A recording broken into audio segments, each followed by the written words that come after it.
Welcome to 2022. I'm Amy Core, and I'm joined by Kevin Van Eck, and we are live out of our new studio at Goose Island. What do you guys think? We hope you're loving it. We spent a lot of time over the holidays making sure it was perfect for the new year. So let's grab our coffee and let's jump into our first episode of Coffee with Amy and Kevin for 2022. That's right. Happy New Year, Amy. Happy New Year to all of you. Thank you so much for joining us to kick off 2022. So it's a new year, right? And as excited as some of us are to really get into 2022, we know that change, the transition from 21 to 22, from old to new, can also create some anxiety. It might create some uncertainty even. So regardless of whether you crushed it in 2021 or if you maybe didn't get to quite where you wanted to go, it's okay. But the confidence might be lacking in what's going to happen in 2022. That's exactly what we're going to talk about today, because there are things you can do now, starting now, so that 2022, you crush it no matter what, and we don't end up in June wondering how the rest of the year is going to pan out. That's right, Kevin. But you know what I want to say to everybody is it's okay if you don't feel like you quite have your act together just yet, as it's the second week, I guess the first or the full official second week of the new year. You know, I think so many of us, and I know I do this, is, you know, the new year comes and you have all these great ideas and all these great plans, and then the first handful of days come in and you already didn't work out, you already messed up your diet plan, so the whole year is a mess. So I want to give all of us a pass and say, let's just roll into this new year super excited, knowing we're not going to have it all figured out, but let's think about some of the initial steps we can take this week as we start focusing on our business. Getting excited, maybe even a little bit of anxiety or being anxious about what the new year is going to bring. But let's do what we all can, which is let's take some steps forward and let's take some action. So today, Kevin and I want to talk about 5 things that you can focus on to have a great formula for success as you roll into this new year. Number 1, we're going to talk about morning routine. We're not going to talk about it a ton because last year and in 2020, we talked about the morning routine and the impact quite a bit. But we want to give some examples and some reasons why the morning routine is so important. Well, starting each day with positivity, with activity, and with learning is so important.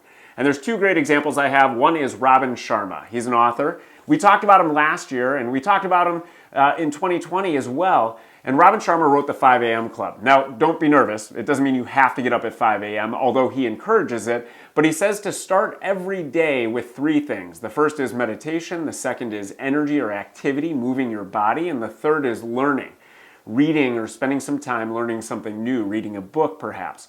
And the other example I have is from the Huberman Lab. And if you haven't heard of this podcast, you definitely should listen to it. It's very science-based, but applicable to each one of us.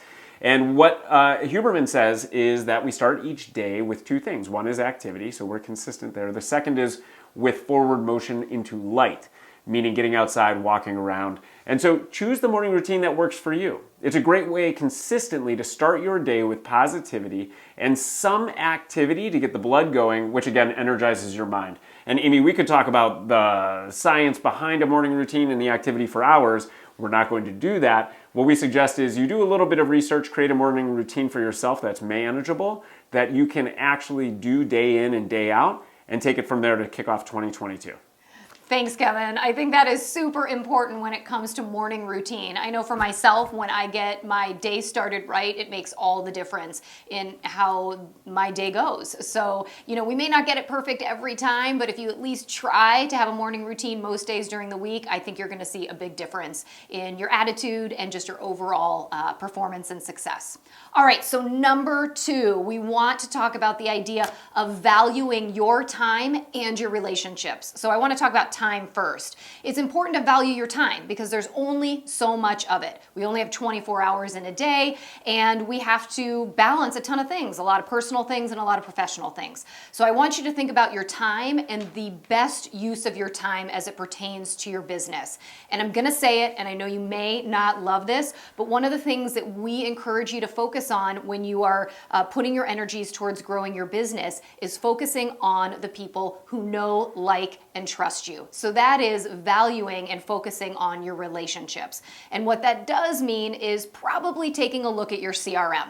I know for many of you, you participated in the CRM challenge that we had for the month of December, which was awesome. But if you haven't done it yet, think about getting your top 100 or 200 people organized in your database, because you only have so much time in the day and you want to make sure that you're reaching out to the right people who can truly move the needle in your business. So I've got 3 stats that I quickly want to share with you. The first one is that 41% of sellers, their agent was referred to them by a friend or family member. So think about that. If you're reaching out to people who you know and you're talking to them about business, what are the odds that they're going to refer you to a friend or a family member, right? At least 41% of a shot. So think about that. The second one I want to share is that 74% of sellers said that they would use their agent again. So think about your past clients. Are you staying in front of them? That's probably all you need to do, because 74% of them liked you and are going to use you again as long as you stay in front of them. And then a similar stat, 91% of all buyers said they would use their agent again or they would refer them. So again, 91% of your past buyers, odds are they'll use you again or refer you. But what you need to make sure of is that you stay in front of them. It isn't their job to remember you, it's your job to stay in front of them. So think about it. Value your time and value your relationships. By doing that, I guarantee you're going to have an amazing 2022. That's so great. I mean, we can really point to the agents that focus on not only managing their time or valuing their time, but focus on the right relationships, their top people, the success that they create and experience versus those that don't use a CRM, those that don't have an organized database. There's a clear delineation between the two, right? Huge difference. I mean, when you look at some of the best agents that you know, I guarantee you 99% of their business is all referral based off of people in their database. Yeah. Okay, so let's go to number 3. Number 3 is the Ninja 5. Now, if you're a Ninja, you're familiar with the Ninja 9, right? We're going to focus on the 5 here as we're talking today. If you're on the Ninja path, meaning you've gone to an installation, you are a Ninja, follow the Ninja 9 as you typically would. So, number 1 in the Ninja 5 is starting your day with gratitudes. And this is something that you can incorporate into your morning routine. There's a lot of research out there, a lot of studies, whether it's Ninja or Shawn Achor or any number of authors and researchers that talk about the benefits of gratitude. But starting your day by actively thinking about positive things that you can be grateful for will change your day. You might be rolling your eyes right now saying, whoa, they're talking about gratitudes again. That's okay. But my question to you is, have you actually tried starting your day with gratitudes? And if not, the challenge is to try it.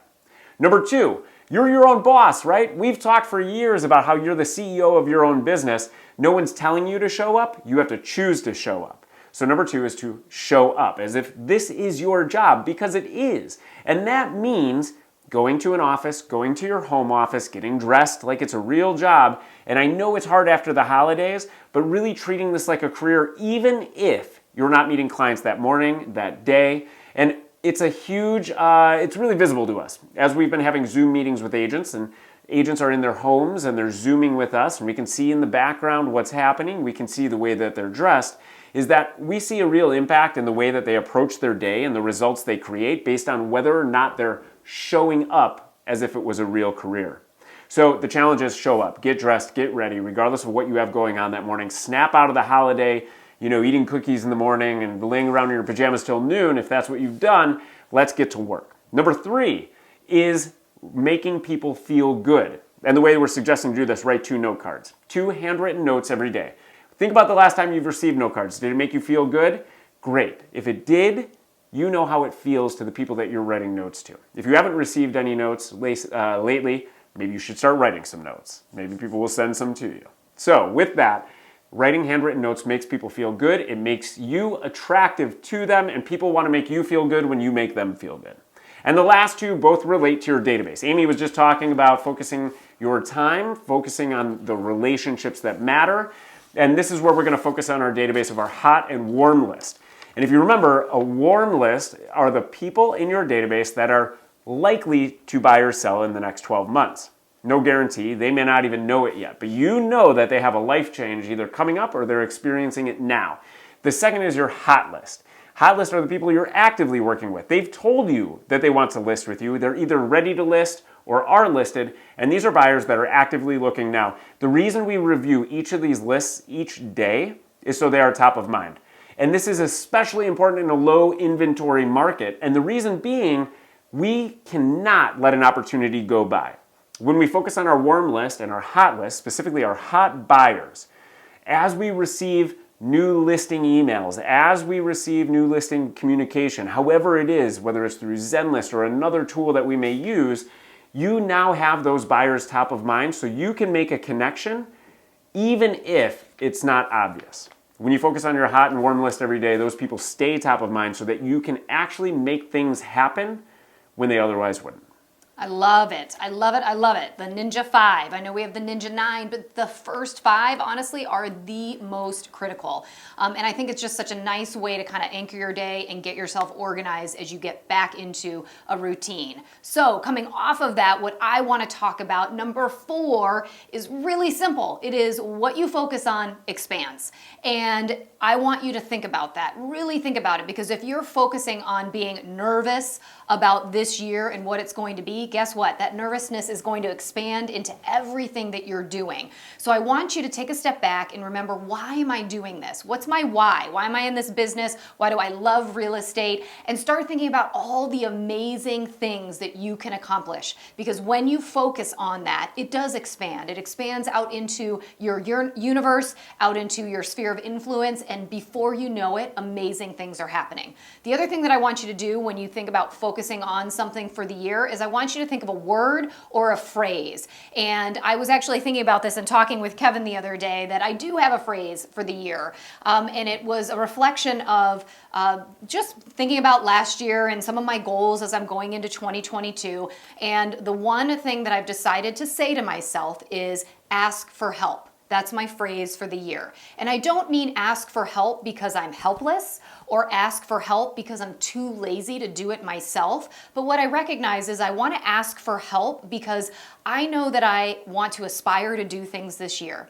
And I've got my own goals that I want to set for myself personally and professionally. But what I recognize is that sometimes I'm the roadblock because I sit there and I don't necessarily know the next step that I should take on my path towards my goal. But what I realized and what I started learning at the end of last year is that people came into my life, and when I asked for help or I asked for a suggestion or I asked for guidance, they got me down that road so much faster, and they helped to remove the roadblock that I was creating for myself. So I want to encourage all of you to come up with your own word or phrase, or feel free to steal mine. It's a good one. So ask for help. Think about focusing on great things, and they will happen. But also think about ways that you can grasp onto and connect with others so that they can also help in your journey, both personally and professionally, into this new year.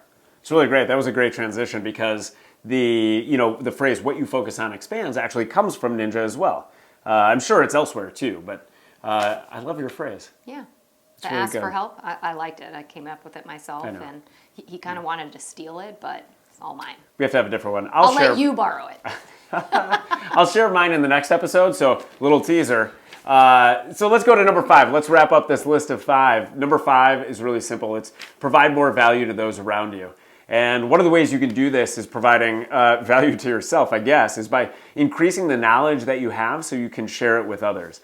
A lot of times in real estate or anything, we get into a sort of a rabbit hole our own little box of knowledge, and we don't expand our mind outside of real estate. And so what's going on around in the world? How well can you describe cryptocurrency? How well can you communicate with people about NFTs? Do you know what's happening with certain current world events? And I'm not talking about the news and everything that's negative out there. I'm talking about topics that you may not be aware of, that you can educate yourself on, so that you can not only communicate in an intelligent way with others. And when I talk about communicating in an intelligent way, I don't mean by regurgitating headlines. That's a lot of times how we spread news or talk about things that we feel will make us look smart. It's really by doing a little bit of research, learning, and understanding more deeply some of the topics that are around us that are outside of real estate. And why is this important? Because you may actually be able to help someone around you also learn. And remember this, is that when you help someone else learn something they didn't know, they're going to share it with somebody else. And when they do share with somebody else, you're going to be the first person that comes to mind because you're the one that helped them understand about that topic. There are other ways you could do this too. Learning how to play the violin. It's a little more complicated than reading about NFTs, but it could be good something to aspire to. I have been thinking about taking up the piano, but that's for another day. So let's get ready to wrap, Kevin. We are, as you can tell, we're super excited to be back with all of you. But let's remember that key phrase that Rome was not built in a day, right? It took one brick by one brick or stone, whatever Rome was built with. But let's think about that in our business, right? We just started out the new year. Instead of being anxious or feeling even maybe deflated that our act isn't fully together yet, it's okay. None of us have our act fully together. Let's just recognize it's a new year. There's a lot of great things that are going to come in this year for us all personally and professionally. So let's just take that first step forward. Let's just take some action steps. And I will tell you, if you take one step and put one foot in front of the other, eventually you're walking until you're running, until you're flying. So let's just go ahead and let's get started. So we're really excited to be back with all of you. It's going to be a great year. It is going to be a great year. So thank you so much for joining us today. We'll see you next week. Yep, make it a great Tuesday, and remember, you've got this.